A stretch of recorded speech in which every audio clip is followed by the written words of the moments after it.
Planes are grounded, sirens are silenced. 13 million step into an arena built from expectation, and most will leave hollow. While nations fight for rare minerals, something rarer is being mined out of you. Your focus is gold. Your attention is a limited resource. Why your attention is the new gold? Because it runs out and you're spending it on noise. You feel it now. Jaw tight, chest thin, neon blue reflecting on the inside of your eyelids. You open a tab, another, 10 tabs, 10 promises, nothing finished. They sold you multitasking as a superpower. It was a lie. Pause. Look up. This is engineered. This is the attention economy explained. Behavioral design built to extract your minutes. Dopamine behaves like that. Every swipe borrows tomorrow's calm. In a lab, animals pressed levers for tiny shocks until they starved. Replace the lever with your phone. Replace the shock with a notification. The bars are invisible. The cage closed. You are not weak. You are targeted. Engineers test color, timing, sound, optimizing for one metric: retention. Short spike. Wrong. Imagine a mine. Dust, iron, the rasp of pickle stone. Each ping is a pickaxe. Each scroll, a conveyor belt. The ore, your capacity to concentrate. Nations hoard lithium and rare earths because scarcity creates power. You hoard nothing. Same result. Minutes traded for novelty. Leverage lost. Quick stat. Interruptions cost you about 23 minutes to regain deep work. 23 minutes stolen after a single glance. Another fact. Heavy multitaskers perform roughly 40% worse on complex tasks. Not laziness, depletion. Micro loop. Who profits when your focus is splintered? Hold that question. Here is brutal. Protect your mind before you open your phone. Morning ritual. One sentence on paper before the screen. Not a list. One outcome. Then set one 90-minute focus block. Phone in another room. No tabs, one task, one outcome. That tiny rule makes distraction costly. It builds walls. Short spike. You think you're free. You're least. You know the phantom buzz, the ghost vibration when nothing happened. That's your brain hallucinating a reward it's been trained to expect. That itch is conditioning. Pavlov rang a bell. Silicon Valley rings your phone. The reaction occurs before thought. Pupils dilate. The pulse rises. Tiny dopamine. You chase it. Again. Wrong. Silence will feel wrong at first. Your hand will tremble. That's withdrawal. That's detox. One Harvard study found people preferred mild electric shocks to sitting alone with their thoughts for 15 minutes. We fear silence that much. But silence is the excavation site for focus. In stillness you find fatigue, guilt, potential. You see what was mined from you. SEO lines woven here. Focus is a limited resource. Why your attention is the new gold. How to protect your focus. Attention economy explained. Say them out loud. Let the algorithm index them. Let your future self remember them. Short spike, notice the light, smell the dust. Hear the scrape. That mind image will return. Keep it. Micro loop close. When you make distraction expensive, what changes first? Productivity, mood, or identity? The answer unfolds next. They call it dopamine, but it behaves more like debt. Each scroll, each ping, each flash of red borrows from tomorrow's calm. You don't pay with money, you pay with focus. This is the secret war. No borders, no soldiers. Just engineers in clean hoodies, studying your brain like terrain. Designing friction so smooth you mistake it for freedom. Pause. Feel that. The invisible leash tightening. You think you're choosing to open the app. You're not. You're answering a command older than language. In the 1950s, rats pressed a lever that sent shocks of pleasure to their brains until they collapsed. Replace the lever with your phone. Replace the shock with a notification. You're pressing the same lever. Only your cage glows. Short spike. You think you're free. You're least. Most people call it distraction. It's not. It's conditioning. Pavlov rang a bell and fed dogs. Silicon Valley rings your phone and feeds you novelty. Your body reacts before your mind can argue. Pupils widen. pulse jumps, tiny shot of dopamine. That's the micro hit, the mining of the mind. You chase it. Again. Wrong. This isn't weakness, it's architecture. Billions of dollars invested in behavioral design. Colors tuned to urgency. Notifications engineered to sound like human laughter. Scroll loops tested on millions until resistance broke. That's not accident. That's war for your attention, the new rare mineral. The attention economy explained in one sentence. You are the product mined in real time. Stat check. The average person touches their phone 2,617 times a day, nearly 1 million times per year. That's 1 million small surrenders. Another study. People interrupted by notifications take 23 minutes to recover deep focus.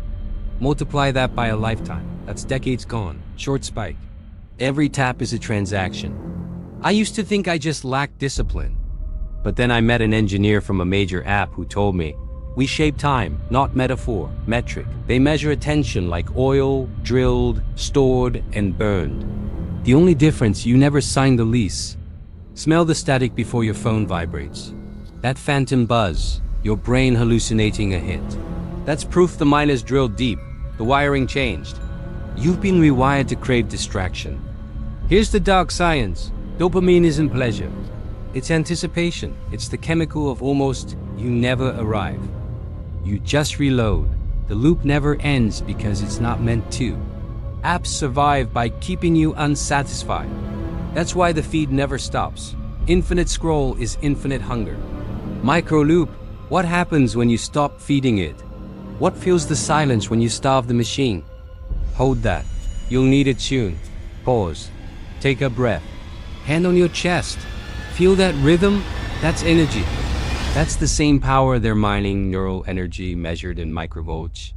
A neuroscientist once called it the currency of awareness. You've been spending it on fragments, short spike. The mind doesn't sleep.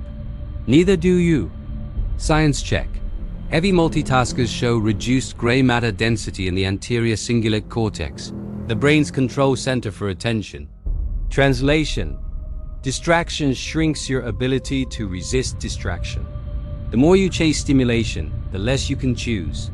The mind expands as your will contracts. But this isn't doom. This is diagnosis. Once you see the system, you can redesign it. Focus isn't found. It's built. Not in silence, in sovereignty. In the next block, you'll see how to rebuild the architecture, how to weaponize focus itself, and how silence stops being a punishment and starts becoming power. Silence. At first, it feels wrong, like your body forgot how to exist without noise. You reach for your phone, pause, and your hand hangs there midair, confused. That's withdrawal. That's your brain begging for stimulation. You think you're bored. You're not. You're rebooting. The silence you fear is the sound of your mind coming back online. Breathe. Feel your ribs expand. The air feels heavier now, like it matters again. The hum of the world fades, and what's left is something quieter but sharper, that pulse in your chest. That's focus regenerating. Your attention isn't gone, it's buried. You're digging it out. Most people will never get here. Because silence feels like loss. FOMO is not a meme, it's measurable pain. The same neural circuits that activate when you physically hurt light up when you excluded. The brain doesn't know the difference between a wound and being left out of a group chat. That's why you scroll even when you hate what you see, because not scrolling feels like bleeding. Short spike. You think you crave updates. You crave belonging. Pause. Let that sink in. This is where the system wins. It doesn't just steal your time. It sells you back your own loneliness. Each swipe is an anesthetic, numbing the ache of disconnection it created in the first place. That's the cruel loop. Tech feeds isolation, then markets community. That's not connection. That's control. Stat check. A Harvard study found that people preferred mild electric shocks over sitting alone with their thoughts for 15 minutes. That's how far we've drifted from stillness. The silence feels like danger because you've been conditioned to equate calm with emptiness. But silence is where clarity lives. It's the mental oxygen the noise has been choking out. Short spike. Stillness isn't empty, it's full of truth. Look around your life for a moment. The half-read tabs, the messages you meant to answer, the ideas that died in drafts. Each one is a graveyard of fractured focus. Empires don't collapse in explosions. They rot slowly from distraction. And your mind works the same way. Overstimulated, underrested, drowning in noise until meaning feels foreign. But here's the turn. The same brain that got addicted can rewire itself. Neuroplasticity, your ability to rebuild pathways. Every time you resist the urge to check, you lay new circuitry. You're training your mind to trust quiet again. Each ignored ping is a rep in a gym you didn't know you had. You're rebuilding muscle memory for presence. Short spike. Every no is construction. Micro loop. But what do you build with that silence? What fills the space when the noise finally dies? Hold that. Science check. Researchers at Stanford found that sustained single-task focus increases gray matter in the anterior cingulate cortex, the part that governs willpower and attention. Translation: silence literally strengthens your brain's control center. The less you react, the stronger your ability to choose becomes. You start to notice details again, the sound of your own breath, the flicker of a thought, the tiny sparks of creativity that had been buried under constant input. That's focus turning from fragile to forceful. You're not just avoiding distraction anymore. You're weaponizing attention. Pause. Think about that word, weaponize. Because that's what this is now, a war of design versus discipline, extraction versus awareness. You've been mined. Now you become the miner. You wake up tomorrow and nothing around you looks different. Same walls, same light leaking through blinds, same phone face down waiting. But something is off. A small pause before the reach, a breath before the impulse. That pause is the first sign of power returning. The space between wanting and doing, that's where freedom hides. The noise still calls, softer now. The algorithm whispers your name like a lover pretending to care. You smile because you finally see it. You're not the target anymore, you're the observer. Discipline isn't deprivation. It's oxygen. It doesn't cage you. It clears the air. Short spike. This is what control feels like. Here's the truth no productivity coach will tell you. Focus isn't found. It's engineered. Every no builds scaffolding. Every ignored alert, a brick. Every 90-minute block, a wall. Focus isn't motivation. It's architecture. You're not chasing silence anymore. You're designing for it. Science check. Repeated focus sessions strengthen neural pathways tied to decision-making. The prefrontal cortex, the muscle of will, thickens with use. Your brain literally reshapes itself around the choices you repeat. You don't need hacks. You need patterns. Micro loop. If you built this much control, what could you build next? You'll notice something strange after a week of protecting your focus. Time stretches. Conversations deepen. Music sounds alive again. That's dopamine equilibrium returning, your brain's chemistry recalibrating to normal. You've been living in fireworks. Now you see candlelight. Subtle, steady, real. Pause. Look around. The world runs on scarcity, gold, oil, lithium. Nations collapse chasing minerals. But you hold a rarer one, attention. While they dig the earth, you mine the mind. Each minute reclaimed is invisible wealth. You don't need more time. You need to stop the leak. Short spike. Focus is gold. Don't spend it on dust. A neuroscientist once said, what you pay attention to is what you become. If your focus is fragmented, so is your identity. That's why you feel lost after hours online, scattered across screens. Guard your focus and you reassemble yourself. Wholeness is not mystic, it's maintenance. Stat check. People who schedule daily focus blocks report up to 50% higher fulfillment scores. Not productivity, fulfillment. Because deep focus gives meaning back to effort. Meaning is the resource you've been starved of. Now, do one thing. Write a single line on paper. My focus is not free. Say it. Whisper it. Let it echo. Then act like it's law. Set your timer. 90 minutes. One task. When you finish, breathe. That's ownership. That's sovereignty. Short spike. The war doesn't end. You just stop losing. I've seen the comments. I finished my thesis. I finally slept without guilt. These are small rebellions that ripple. Proof that silence spreads.